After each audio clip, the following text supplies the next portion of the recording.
It was an ill-fated plan. I was not an expert at suicide as a 16-year-old in Cocoa Beach, Florida, but I was taking this huge vial of pain pills with a warm pitcher of beer, and my bestie, Janet Mishler, interfered.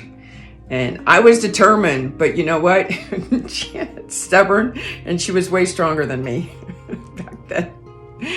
Oh my goodness, she convinced me to stop, and I'm so grateful for her for that, because look at all those wonderful things that I accomplished, like discovering awesome models like Cindy Crawford, writing internationally published books on how to become a model, having owned ARia Model and Talent Management, and then sold it to Ford Models in New York, having gotten a second-degree black belt out of Chicago Fitness Center, and becoming clean and sober over the past 19 years.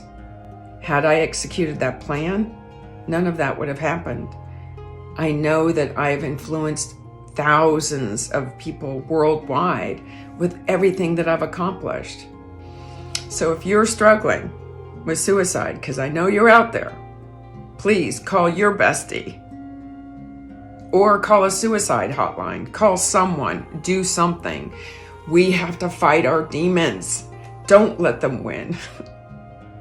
If I can do it, you can do it. Trust me, your voice matters. You matter. We all matter.